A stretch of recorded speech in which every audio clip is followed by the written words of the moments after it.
السلام عليكم ورحمة الله وبركاته. لو نفسك تعمل فلوس اونلاين او تشتغل فريلانسر او تتعلم موشن ديزاين، الحاجات الحلوة دي كلها، تعالى في الفيديو ده احكي لك ازاي انا بدأت اشتغل اونلاين، ازاي عملت اول $532 عملتهم في حياتي. احكي لك كل حاجة بالتفصيل، مش بس من الجانب العملي، كمان من الجانب النفسي. انا كنت بفكر ازاي، ماشي ازاي، ايه اللي انا عملته صح، ايه اللي انا عملته غلط.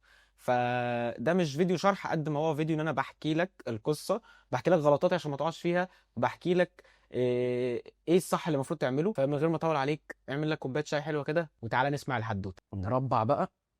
آه. لو انت شخص اول مره تتفرج عليا ما تعرفنيش، فانا احمد ياسر، بشرح موشن ديزاين وانيميشن بقى وفريلانس والحاجات ديت. ولو انت شخص بالفعل عارفني، فايه تعالى بقى احكي لك قصتي، بدات في الحاجات دي ازاي قبل بقى ايه ما ابتدي، قبل ما ابقى فاهم اصلا الحاجات اللي انا بشرحها دي، وقبل السيت اب والتصوير والكلام ده كله يعني القصص بتاعتي مع ان انا يبقى نفسي اشتغل اونلاين هي معايا من 9 سنين. من بقالي 9 سنين بالظبط وانا في دماغي موضوع ان انا في يوم من الايام هبقى عايز ابقى حاجه، بعمل حاجه اونلاين. بس يعني ايه، مش النهارده اللي هحكي فيه قصه حياتي يعني. بس الموضوع ابتديت بقى ايه، بدايته الحقيقيه كانت في شهر 12 2022. في شهر 12 2022، نبذة سريعة عن 2022 بتاعتي، لأن هي كانت يعني أصعب سنة عدت عليا نفسيا وجسديا ومن كل النواحي. دي كانت سنة مدمراني يعني. أنا في 2022 كنت شغال في حاجة أنا بحبها، بعدين خسرت الشغل دوت. بعدين بقيت شغال كول سنتر، وبعدين خسرت الشغل دوت. بعدين بقيت شغال مساعد مدرس اسيستنت يعني. وبرضه سبت الشغلانه ديت لان هي بصراحه كانت مرتبها قليل جدا يعني. كنت ساعتها بقيت بقبض كام، كنت كل شغلانه عمال انزل انزل انزل يعني. مثلا لو انا كنت في اول شغلانه اللي هي بحبها كنت بقبض هنا، في الكول سنتر كنت بقبض هنا، وانا بقى اسيستنت كنت بقبض بقى ايه يعني تحت الصفر، تحديدا 1700 جنيه في الشهر. المهم برضو الشغل ده سبته، والجامعه سقطت فيها. ليه؟ كان ليا ناس صحابي كتير بحبهم خسرتهم، كل الناس اللي قريبين مني خسرتهم بقى فجاه. ببص لقيت ان انا مرمي كده، مرمي لوحدي. ده غير بقى ان كان في مشاكل كتير ايه يعني، برضو على في البيت مثلا، بره البيت كان في حاجات بقى تانية كتير من اللي هي الحاجات اللي ايه اللي ما بتتحكيش دي. بقيت متدمر نفسيا، وفوق كل ده كمان كنت بقيت مديون يعني، بقى عليا بقى عليا فلوس. فانا من كل النواحي اللي هو ايه، انا ما اعرفش ايه اللي بيحصل معايا، بس ده مش طبيعي يعني. دي مش ده الطبيعي بتاعي. انا دايما متعود ان انا بشتغل، الحمد لله بشتغل من وانا عندي 13 سنه. اشتغلت حاجات كتير، اشتغلت شغلانات كويسه واشتغلت شغلانات بهدله. ف اللي هو انا لازم هشتغل حاجه، لازم هخرج من الوضع ده. بس انا دلوقتي عايز اخرج من الوضع ده يعني للابد. مش عايز بقى ان انا ارجع للوضع ده تاني، او مش عايز ان انا مثلا ارجع شغال شغلانه اي كلام او اي حاجه. انا عايز بقى ايه، اشتغل اونلاين يا عم. والناس اللي بنشوفها على النت دي بيقعد يقول لك بعمل $1000 و2000 ومش عارفه ايه. عايز اعرف بقى. اصل انا حاولت في الحاجات دي كتير وفشلت. كنت فعلا عملت موقع، عملت اكونت على فايفر، وكنت ساعتها فيديو اديتور، وقعدت انزل بقى في شغلي واقول يا جماعه شوفوا شغلي وانا فيديو اديتور، وحاولت كتير في الموضوع ده. ما عرفتش ان انا اشتغل في الفيديو اديتنج كمواقع فريلانس يعني. اشتغلت فيه في الاخر بس ما كانش على مواقع الفريلانس. فانا ما كنتش عايز ارجع تاني فيديو اديتور. دي برضو كانت نقطة، لان انا ما كنت مش عاجبني شغل الفيديو اديتنج، ومش حاسس ان انا متميز فيه. مش شايف نفسي فيه. انا بعرف اعمله بس مش شايف ان انا هعرف اتميز وابقى مختلف، او مش هعرف ان انا اطلع المبالغ اللي بشوف الناس بتطلعها. مش يعني دايما دايما لازم يبقى عندك في دماغك كده انك شايف نفسك في حاجه، حتى لو الحاجه دي كل الناس بتقول لك مش هتعرف تعملها، بس لو انت شايف نفسك فيها يبقى ساعتها تكمل فيها. برغم بقى ان كان كل الناس بتقول لي ان انا كويس في الفيديو اديتنج، انا ما كنتش شايف نفسي فيه. فانا انا اخترت ان انا ما اكملش فيه. ده غير اسباب تانية كتير برضو، دي ايه يعني قصه لوقت تاني. فساعتها خدت قرار يعني، ده كان ايه اهم قرار في حياتي تقريبا. قررت ان انا هتعلم الافتر افكت. وانا طول حياتي كنت بكره حاجه اسمها افتر افكت، لان انا يعني كنت بشوف كده واجهه البرنامج دوت. عارف انت الكابينه بتاعت الطياره يعني، بحس ان هو فاهم زراير في كل حته وكل حاجه في كل حته. انا مش فاهم حاجه ايه البتاع دوت، وبتعملوا بيه الانيميشنز الحلوه دي ازاي. مش فاهم اي حاجه، ولا بقى تقول لي كي فريمز ولا جراف اديتور ولا افكت، مش فاهم اي حاجه. ف قلت طيب انا دلوقتي مش معايا فلوس ان انا اشتري كورسات، ومش معايا فلوس ان انا انزل في حته، واكيد طبعا مش هجيب حد يعني. انا كان ليا مثلا ناس صحابي شغالين على البتاع دوت، بس مش هجيب حد يقعد جنبي ويشرح لي يعني. فقلت خلاص انا هبتدي ادور على اليوتيوب. فعملت بلاي ليست حلوه كده على اليوتيوب، وقعدت الم فيها بقى كل الفيديوهات اللي لقيتها على النت، كل الفيديوهات اللي حسيت ان هي نظيفه كده، فيديوهات كويسه يعني. لقيت بقى المعلومات متبعتره، يعني هي المعلومات موجوده بس هي متبعتره. فلاقي مثلا فيديو من واحد هندي، على فيديو من واحد باكستاني، فيديو من واحد عربي، فيديو من واحد انجليزي، فيديو من واحد روسي. فابتديت الم بقى ايه الشقلباز ده كله في بلاي ليست واحده. لقيتها مثلا بلاي ليست عامله بتاع 30 40 ساعه مثلا. قلت حلو. قعدت كده احاول ارتبها بالحاجات اللي هو ايه في دماغي، يعني انا عملت رود ماب في دماغي اللي هو انا ما اعرفش الطريق هبتدي ازاي، بس انا هبتدي وخلاص. بعدين لقيت ان في لقيت موقع كورسات كده، عرفت اخد عليه شهر ببلاش. يعني هو موقع بيبقى عليه كورسات كتير وانت بتشترك في الموقع نفسه، مش بتشترك في كل كورس لوحده. فعرفت اخد عليه شهر ببلاش. بس لقيت ان هو يعني كون ان هو مش كل كورس اشتراك لوحده، فالكورسات مش قد كده. يعني الكورسات كانها حد كانها بلاي ليست يوتيوب مثلا، يعني لو حاجات تعبانه برضو بس كانت قشطه، يعني اي حاجه احسن من ما فيش. لان انا كنت ساعتها فعلا فعلا تايه، يعني ما كنتش عارف اعمل ايه. فاشتركت هنا وخدت الفيديوهات اللي على اليوتيوب، وابتديت بقى ايه عملت لنفسي نظام كده، ان انا دلوقتي مش شغال ومعيش فلوس ومديون، عايز ان انا في اسرع وقت ممكن اخرج من الحالة ديت. فقلت خلاص انا من اول ما اصحى كل يوم لحد ما انام انا هفتح كورسات وبس، مش هعمل اي حاجة تانية في يومي، ولا هخرج ولا هكلم حد ولا هروح في حتة ولا هعطل نفسي مع اي، مفيش اي حاجة هتعطلني. فتحت قفلت اكونتاتي كلها، انستجرام بقى وفيسبوك وسناب شات وكل حاجه قفلتها، عملت دياكتيفيت. اي حد يكلمني انا مش موجود، انا مش فاضي. عزلت نفسي، يعني عزلت نفسي عن العالم. ودي كانت حاجه حلوه لان انا ركزت اكتر في الشغل، وكانت حاجه وحشه لان انا ايه دخلت في اكتئاب اكتر ما انا كنت مكتئب ساعتها. بس قلت مش مشكله، المهم ان ايه اخرج من الازمه اللي انا فيها، لان انا ما بحبش ان انا ابقى قاعد كده مفلس او معيش فلوس، يعني الوضع مش مريح يعني. كنا ساعتها في الشتاء، كنت كل يوم اصحى الساعه 2 الفجر او داخل واخد دش ساقع، بس علشان ابقى بعود نفسي ان انا اعمل حاجه ما بحبهاش، عشان بس الناس اللي بتقعد تقول لك ايه فوائد المايه الساقعه ومش فوائد المايه الساقعه وجو البودكاستات دوت، انا مش بقتنع بيه. بس هو كان في مقوله كده انا قريتها، شفتها في كورس عن البرودكتيفيتي، بيقول لك ايت ذا فروج، ان انت بتبدا يومك بحاجه اسمها ايت ذا فروج. يقول لك تخيل ان انت لو انت كل يوم هتصحى هتاكل ضفدعه، ماشي، هل في اي حاجه في يومك هتبقى اسوأ من ان انت اكلت الضفدعه؟ فهو نفس الكلام، انا كنا ساعتها في الشتاء بتاع 2022، كانت ساعتها الجو بيبقى اسقع عن الشتاء اللي هو في السنين السنتين ثلاثه اللي بعدها يعني. فكنت بفتح مثلا ابص الاقي درجه الحراره دلوقتي كام، درجه الحراره 6. خلاص هل في حاجه اسوأ من ان انا استحمى بميه ساقعه في درجه حراره 6؟ مفيش. فكان ده اللي انا ببدا بيه يومي، عشان لما اجي بعدها هفتح الافتر افكت احس ان الموضوع اهون شويه. لكن انا مش طالع اقول ان يا جماعه والميه الساقعه ومش الميه الساقعه والكلام ده، عشان انا دايما كنت ضد الناس اللي بيقعدوا يقولوا كده. فالمهم افضل بقى قاعد طول اليوم فاتح افتر افكت، فاتح الافتر افكت في شاشه، وفاتح الكورسات في الشاشه اللي جنبها. هو ده يومي، هي دي حياتي، ده اللي انا بعمله. اخلص كورس من هنا اللي هو بيعمله انا طبقته. هو مثلا عمل كاركتر انيميشن، انا عملت نفس الكاركتر انيميشن، انا ماشي وراه. لو في حاجه انا ما فهمتهاش بقوم موقف ارجع اعيد تاني اتفرج، مش ان انا ماشي وراه عمياني، لا انا عايز افهم هو بيعمل ايه وبيعمله ليه واقلده يعني بالشكل الصح. جميل. فيديو ورا التاني ورا التالت، عمال بقى كل ما اخلص حاجه احطها على البيهانس، كل ما اخلص فيديو احطه على البيهانس وعلى الانستجرام وعلى تويتر وعلى الفيسبوك وعلى لينكد ان وعلى ابورك وعلى فايفر، مفيش موقع سبته غير وكنت بنزل عليه. فضلت على الحال دوت لحد ما جيت اصلا بعدها باسبوعين ثلاثه لقيت واحد صاحبي بيكلمني بيقول لي احمد لو عايز انا ممكن ارجعك شغل الكول سنتر الاسبوع دوت بنفس المرتب، بنفس مع نفس المدير مع نفس التيم بتاعك، نفس كل حاجه، وارجع يا ابني، وانت بدل ما انت قاعد كده والوضع معاك صعب وبتاع، وهخليك تعدي على طول، هخليك تخش على طول بقى من غير انترفيوهات ولا اي حاجه وتبدا على طول في نفس الاسبوع. وكده كده كان ورقي لسه معاهم، يعني هم كان معاهم لسه بقى ايه كعب العمل وبرنت التأمين وشهادات الميلاد والحاجات دي ما كنتش خدتها من هناك، فكان هيبقى الوضع سهل يعني. قلت له لا. قال لي ازاي ده انت مديون، ده انت معكش فلوس، ده انت مش عارف ايه بتاع، وانت بتقول لي كنت انا ساعتها ده كان صاحبي الوحيد اللي كنت بحكي له يعني اللي بيحصل معايا في الفترة ديت يعني. قلت له لا انا حاسس ان انا قربت من حاجه، ايه هي انا ما اعرفش، بس انا حاسس ان انا قربت من حاجه. وساعتها في نفس الفتره دي كنت صورت فيديو كده كنت بقول فيه ان انا مفلس ووحيد وحزين و... وبعد سنه هغير كل دوت. برغم انا ما كنتش عارف انا هغير كل ده ازاي، بس انا كان عندي ايمان ان ربنا حطني هنا لسبب، ربنا حطني في النقطه ديت لهدف ولسبب، وانا لازم هخرج من الوضع دوت، يعني هخرج من الوضع دوت. فالمهم آه وسط ما انا عمال بقلب، انا كنت بخلص كورسات انيميشن افتر افكت وبتاع، وفي نفس الوقت خدت كورس ساعة ساعتين كده عن البرودكتيفيتي والتايم مانجمنت وازاي تنظم وقتك والكلام ده كله.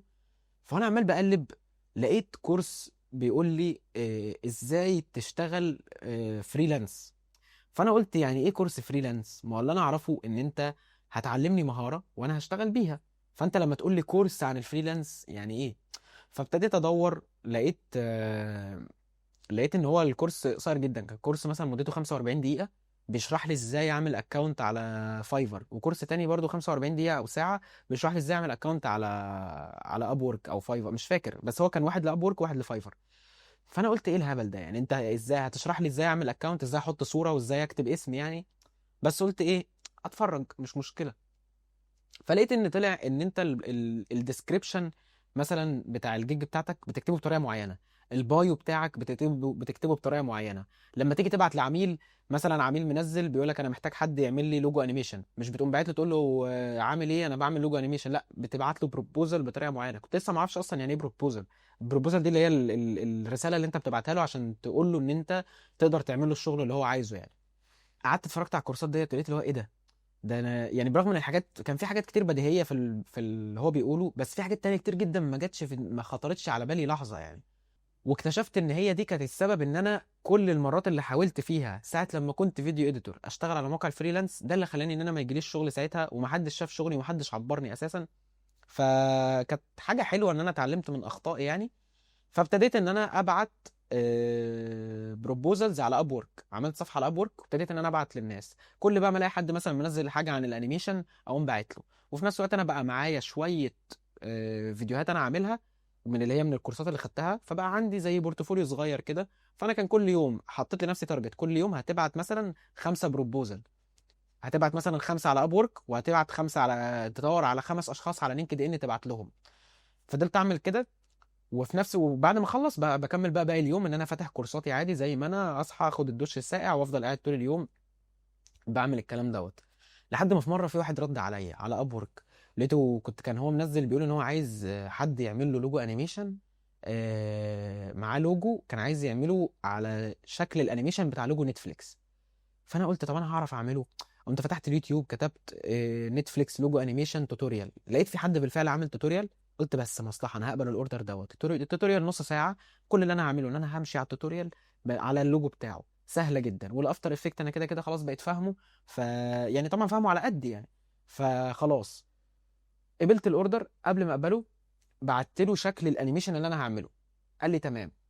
جيت بعدين رسمت اللوجو بتاعه، لقيته بقى بعد ما اتكلمت معاه شويه بعت لي البريف. اتفقنا ان انا هعمله له تقريبا، والله ما فاكر بكام، بس تقريبا $40 $50 حاجه كده.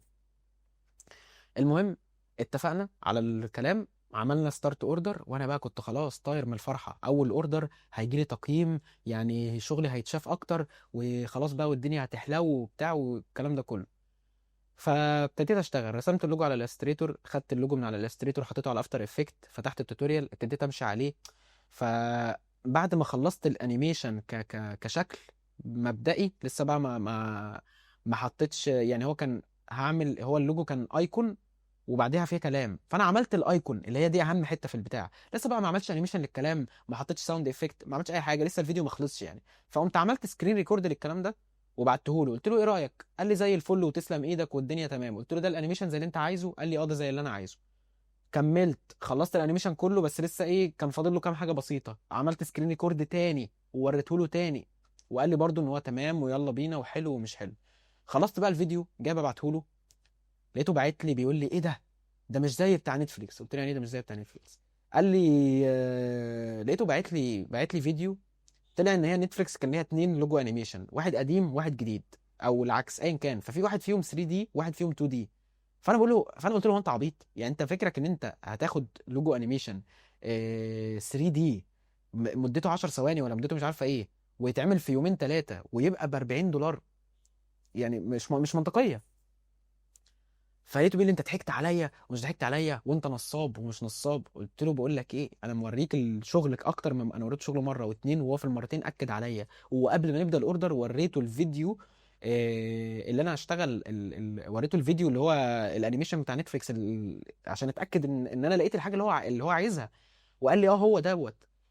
فقعد يقول انا عايز فلوسي وكنسل الاوردر ومش كنسل الاوردر. قلت له انا مش هكنسل حاجه، انا خلصت الشغل وبعته لك، انا عملت اللي عليا ووريتك اكتر من مره، فهي مش غلطتي. فلقيته بعت شكوى للموقع. فالموقع بعت حد من خدمة العملاء ان هو يخش يشوف الرسائل اللي على الاوردر دوت، ويشوف مين فينا اللي صح ومين اللي غلط. فلقيتهم ايه، لما لقوا ان انا مش غلطان، بس طبعا هم ايه مش هيزعلوا عميل يعني، قاموا كنسلوا الاوردر، وقاموا مرجعين له فلوسه، وقاموا مديني نص فلوس الاوردر من جيبهم. يعني الموقع من جيبه اداني نص فلوس الاوردر. قال لك ده على تعبك. اي نعم انا كنت متعصب جدا، لان اللي هو برضو انا ماشي، انا جالي فلوس، بس اللي هو انتوا كسرتوا فرحتي، ده رقم واحد. رقم اتنين، انا خلصت الاوردر، انا عايز فلوسي كامله، ايه نص الفلوس دي؟ بس قلت بص اول اوردر وعديها. بس بعدين جيت بصيت قلت طب ما ايه ده، طب ما انا كده ما نزليش تقييم وما اتحسبليش ان انا خلصت اوردر وصفحتي لسه فاضيه كاني ما اشتغلتش قبل كده. فبقيت بقى ايه متضايق، بس قلت مش مشكله هفضل مكمل.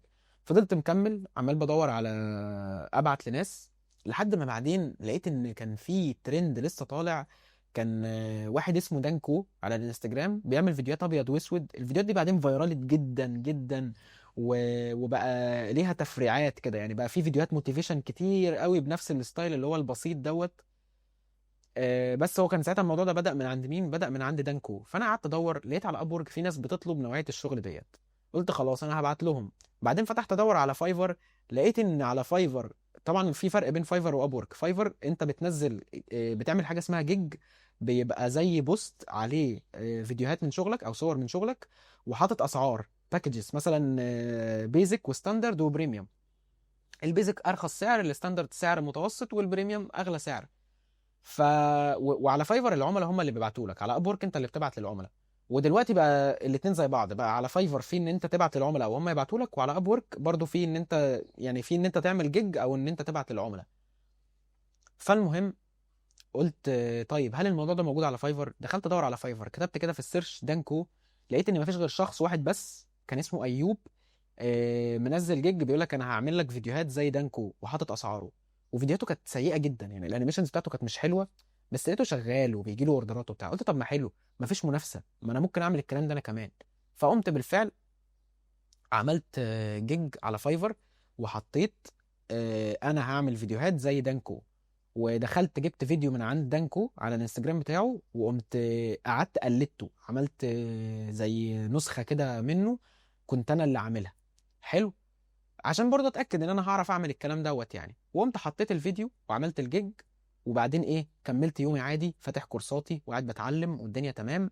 لحد ما جيت بالليل داخل انام، بحاول انام، اتقلب يمين اتقلب شمال مش عارف. قلت خلاص انا هفتح اكمل شغل ولا هعمل اي حاجه. بفتح التليفون، بفتح النت على التليفون، كنت قافل النت قبل ما انام، بقفل النت. فبفتح النت من على التليفون، لقيت ان انا جاي لي كميه نوتيفيكيشنز. فمن ضمن النوتيفيكيشنز دي لمحت فايفر واب وورك، الاثنين جاي لي عليهم نوتيفيكيشن. فانا استغربت ايه اللي جاي لي عليهم. لقيت ان على فايفر جالي اوردر وعلى اب وورك جالي اوردر. قلت بس يا لهوي، ما كنت خلاص بقى، كنت منبهر بقى مش مصدق نفسي. قمت طبعا قلت بس خلاص النهارده مفيش نوم. قمت عملت فنجان قهوه وايه، وغسلت وشي كده واستعديت، لان انا خلاص انا هطبق، انا النهارده هسهر مش هنام غير وانا مخلص الشغل دوت. جيت كده قعدت احسب، قلت انا معايا 20 دولار على اب وورك و30 دولار من هنا ولا 50 دولار من هنا. قعدت احسب لقيت ان هي كان هيبقى التوتال بتاع تقريبا 3000 جنيه. قعدت بقى قسمت حياتي على ال 3000 جنيه دول. قلت انا هشترك في الجيم ب 350 جنيه، وهجيب بقى هحط بادجت الاكل 1200 جنيه، وهجيب بقى بنطلونين مش عارفه بكام، وهبقى حاطط بادجت للخروج وبادجت اللي مش عارفه ايه، وهسد ال 700 جنيه اللي عليا. لقيت ان انا عمال بقسمها. قلت انا خلاص انا كده فرجت قوي يعني. المهم خلصت الاوردرين ودخلت نمت. اخيرا صحيت لقيت ان انا جالي اوردر تاني. خلصت الاوردر صحيت لقيت ان انا جالي اوردر تاني. لقيت ان الحمد لله يعني ربنا كرمني قوي في الحته ديت. وانا كنت اول ما جالي اول اوردر انا ما كنتش عارف انا هعمله ازاي، لان انا بالنسبه لي ماشي، انا عرفت ان انا اقلد الفيديو بتاع الراجل، بس انا ما عرفتش ان انا اعمل الفيديو ده من دماغي. فانا دلوقتي لقيت الراجل باعت لي سكريبت، قال لك شايف السكريبت والفويس اوفر ده، انا عايزك تعمل لي منهم فيديو. اتصرف. ما اعرفش اعمله ازاي. ابتديت بقى ان انا اقعد ادور على جوجل مثلا، ادور على كل كلمه في السكريبت ايه الرسمه اللي ممكن تعبر عنها. وابتديت اتفرج على كل الفيديوهات بتاعت دانكو والناس اللي شبهه بيعملوا الفيديوهات ديت، احاول ان انا احلل السكريبت بتاعهم بحيث ان انا اطلع بحاجه شبههم يعني.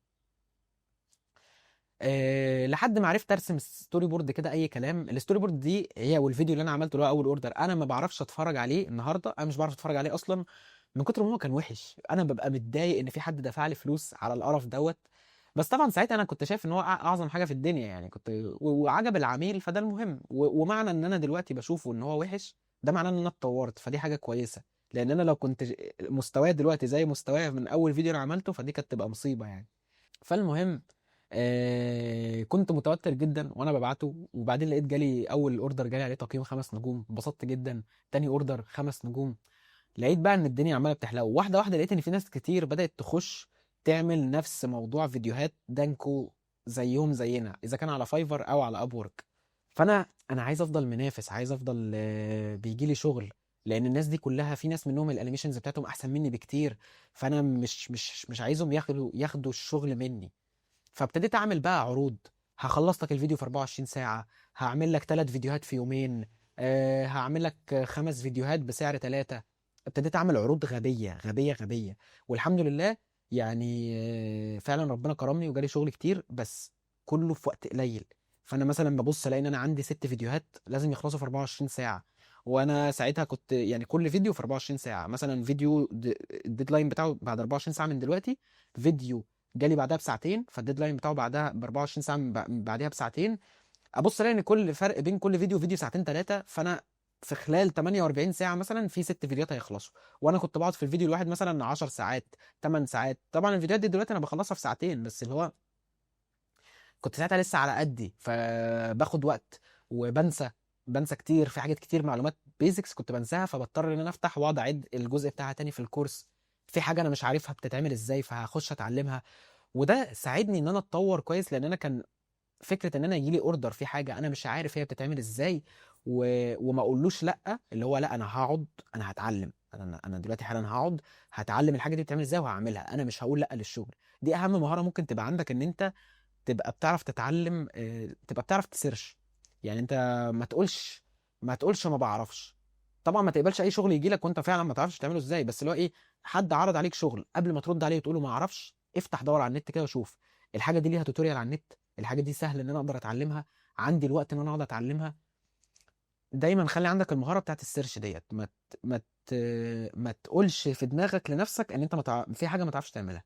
كل حاجه انت تقدر تعملها، بس لازم تقعد تتعلم. فالمهم ده علمني الفتره ديت علمتني يعني كتير قوي ان انا ابقى بضغط نفسي في حته ان انا لازم اتطور من نفسي عشان ابقى بخلص الشغل اسرع وابقى بعمل الحاجات اللي هي انضف واعمل الحاجات اللي انا ما بعرفش اعملها. بس لقيت بقى ان انا بقيت بخش في دوامه. انا هقعد 30 ساعه متواصل بشتغل، انا هقعد 40 ساعه متواصل بشتغل. طبعا اجي ابص الاقي ان انا عينيا مسوده وماشي مدروخ ومش شايف قدامي وعيني مزغلله، عمال اشرب في قهوه في قهوه، عمال اشرب قهوه كتير جدا، بطني تتعب، يحصل لي مشاكل بتاع. الموضوع كان غير صحي اطلاقا. وكل دوت انا كنت لسه ما خدتش فلوس يعني. أنا كل دوت كنت لسه ما اعرفش اصلا انا هسحب الفلوس دي ازاي. والمشكله ان انت على فايفر مثلا، يعني فايفر اول ما بتبدا بيقول لك انت لازم تستنى بعد ما كل اوردر يخلص، هتستنى 14 يوم عمال ما الفلوس بتاعته تنزل لك. على اب وورك بيقول لك انت هتستنى 5 ايام تقريبا عمال ما الفلوس بتاعته تنزل لك. بعدين بقى شوف ايه، على اب وورك عمال ما الفلوس تبعتها من اب وورك للباي بال. ما اعرفش بتاخد وقت ولا لا، لان انا بقالي كتير ما بستخدمش اب وورك فانا مش فاكر. بس على فايفر الفلوس بتوصل للباي بال في ساعتها يعني. بس فانا كل ما اقول ايه خلاص انا هسحب المبلغ ده دلوقتي، الاقي في اوردر مثلا تاني جاي اقول لك لا طب استنى شويه كمان، خلص الاوردر ده وبعدين اسحب. الاقي في اوردر تاني اكبر جاي فاقول لك طب استنى شويه وبعدين اسحب. انا عايز اسحب مبلغ مره واحده، لان السحب بيبقى مكلف. لو انا هسحب في نص الشهر بدفع فلوس على السحبه ديت، يا اما استنى بقى لاول الشهر ايه ويجي ميعاد التحويل التلقائي وخلاص. لحد بقى ما خلاص الحاله بقت استحاله، بقيت مش مستحمل الافلاس اللي انا كنت فيه دوت يعني. فخلصت حبه اوردرات حلوين، بصيت لقيت ان انا معايا مش عارف 500 وكام. لقيت ان انا معايا ما يعادل ساعتها 18000 جنيه مصري. فانا بقى ايه، هل هعرف اسحبهم ولا لا؟ ده بقى كان بالنسبه لي ده المشكله يعني.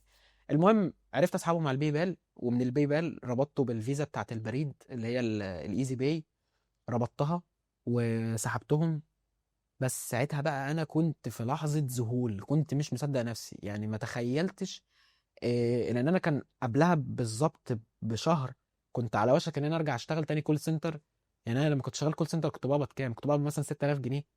إيه، ما تخيلتش ان انا لو كملت بس الاسبوعين ثلاثه دول هعمل ثلاث اضعاف المبلغ دوت، من مجال انا حابه. لان انت لما بتبقى شغال فريلانسر انت بتبني لنفسك اسم، ما هو انت كل اوردر بيجي لك بيتحط لك مثلا ريتنج، بيتحط لك 5 نجوم او ايا كان، بيتكتب فيك فيدباك، اسمك بيتقل.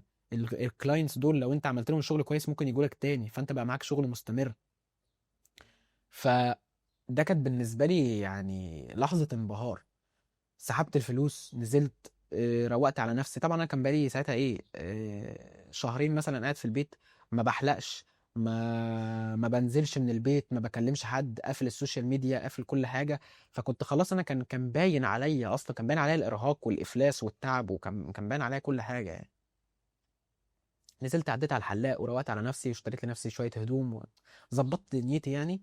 وابتديت بقى اطور الكمبيوتر. يعني انا كانت اول خطوه عايز اعملها هي ان انا اهتم قوي بالكمبيوتر بتاعي، لان طبعا كان معايا الجهاز اللي معايا ساعتها كان ضعيف جدا، فانا انا عايز ان هو يستحمل ان انا اتعلم شغل اتقل او ان انا اشتغل شغل اصعب. بس وابتديت بقى ايه، شقت رحلتي يعني في موضوع فايفر ده. وللاسف فضلت فتره طويله بجهد نفسي في الشغل، شغل بقى 40 ساعه متواصل، 30 ساعه متواصل. وده بجد يعني، أنا مش بقول 40 ساعه اللي هو ايه، ك كان انا بقول رقم كبير يعني، لا هو 40 ساعه بمعنى كلمه 40 ساعه. يعني انا صحيت مثلا الساعه 1، الساعه 1 تاني يوم انا لسه قاعد شغال، الساعه 1 بالليل انا يا دوب بقفل الشغل بتاع، لحد بقى ما ايه، ما اجي اخلص شغل اجي ابص احسب كده الاقي انا ايه ده، انا بقالي قد ايه، انا بقالي 40 ساعه كنت صاحي.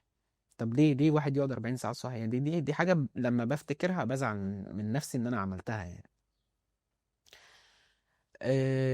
بس لو اتعلمت حاجه من الفتره دي فهي اتعلمت الديسيبلين، او اتعلمت الانضباط، وان انا التزم بالمواعيد من حته الديدلاينز. وان انا ابقى بجبر نفسي ان انا اتعلم الحاجات يعني انا مش معنى ان في حاجه انا مش بعرف اعملها دلوقتي ان انا مش هعرف اعملها بعدين. يعني يمكن ان انا ضغطت نفسي، انا في خلال 6 اسابيع كنت اتعلمت 100 ساعه كورسات، اذا كان بقى من الحاجات اللي على اليوتيوب او من الحاجات اللي على مواقع الكورسات المجانيه او ايا كان. بس هي ال 100 ساعه كورسات دول انا كان ممكن اختصرهم لو كان الموضوع اتشرح لي بشكل ملموم شويه. لكن انا كنت بجيب معلومه من الشرق على معلومه من الغرب، معلومه من واحد هندي. يعني انا كنت بتفرج على فيديوهات الهنود وانا قافل الصوت، انا مش فاهم منهم حاجه ومصدع من اللغه بتاعتهم من كتر ما انا مش فاهمها وصوتها مستفزني.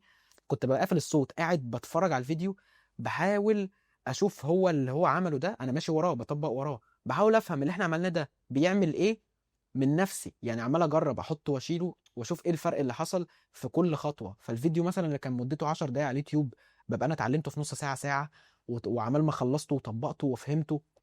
كان الموضوع يعني مستفز شويه. فهي شغلانه الفريلانس عامه هي شغلانه جميله، شغلانه مربحه وكل حاجه. بس هي بتيجي مع ان انت، هل انت هتعرف تنظم وقتك، او انت هتعرف انك تتعلم بشكل منظم. يعني هتعرف تنظم وقتك دي كده كده ماشي، انا بتكلم بس ان انت هتتعلم بشكل منظم. ما تغلطش غلطتي انك تزنق نفسك انك في 6 اسابيع يلا انا هتعلم 50,000 حاجة. لان انا ما كنتش مركز في حاجه معينه، كنت شويه اتعلم 2 دي، شويه اتعلم 3 دي، شويه اتعلم كاركتر انيميشن، شويه اتعلم الاكسبلينر فيديوز، شويه اتعلم كل شويه عمال بتعلم حاجه شكل، ومش ماشي على ليرنينج باث معين. غلطتي في حياتي ان انا مش في حياتي، غلطتي في الرحله ديت يعني، ان انا ما مشيتش على طريق معين انا عارف اوله ايه واخره ايه. دي برضو من النقط اللي انا كنت غلطت فيها. بس لو انت بقى مهتم فعلا انك تبقى بتتعلم الحاجة بشكل منظم او بشكل تبقى انت عارف اوله فين واخره فين، هتلاقي الكورس اللي عندي على الصفحة كنت شرحت فيه ازاي تعمل انيميشن زي اللي معروضة قدامك دلوقتي. وفي نفس الوقت بعدها شرحت لك ازاي تعمل صفحة على مواقع الفريلانس، الغلطات اللي انت ما تقعش فيها. وشرحت لك شويه عن الساوند ديزاين، ازاي تعمل ساوند ديزاين على الفيديوهات الانيميشنز بتاعتك عشان تبقى انت بتعمل الموضوع ككل يعني. وحطيت لك البلجنز اللي انا بستخدمها والفونتات والاكسبريشنز، حطيت كل المعلومات دي. فكل ده حطيته في 5 ساعات مكثفه. يعني انا لو انا اختصرت مثلا ال 100 ساعه اللي انا قعدت اتعلمتهم وال3 سنين شغل مثلا لحد دلوقتي، يعني أنا الحمد لله دلوقتي معايا 160 تقييم على فايفر. صفحة اب وورك قفلتها عشان اتخانقت مع عميل وحصل لي مشكلة. دي قصة تانية يعني، ممكن بحكيها تاني بعدين. بس ده خبرة 3 سنين كشغل كأنيميشن. عملت فوق ال 300 فيديو، او ممكن اكون وصلت لل 400 والله. ده غير بقى ايه، ان انا الحمد لله دلوقتي بقى لي 3 شهور بعلم بشرح للناس. هتلاقي في فيديوهات يوتيوب ببلاش لو عايز تشوف الشرح قبل ما تشترك. هتلاقي بقى في خصم لفترة محدودة لو انت اشتركت دلوقتي، فالحق الخصم. يعني دي كانت القصة بتاعتي، انا بدأت في الحاجات ديت ازاي. لو عجبتكم القصة وعجبتكم نوعية الفيديوهات دي، عايزين فيديوهات تانية عن القصص، لان انا اشتغلت كتير وعندي قصص كتير قوي. اشتغلت في مليون حاجة، اشتغلت في محل حداد وبيات، اشتغلت في سوبر ماركت، اشتغلت في محل فول وطعمية، اشتغلت الكول سنتر، واشتغلت اسيستنت، واشتغلت فيديو اديتور ودخلت في 100 سبوبه. فعندي من الحاجات دي كتير. لو مهتمين بنوعيه الفيديوهات ديت برضو عرفوني. بس يعني اشوفكم في اقفل الفيديو ازاي مش عارف. شكرا انك كملت الفيديو لحد الاخر، واشوفكم الفيديو الجاي.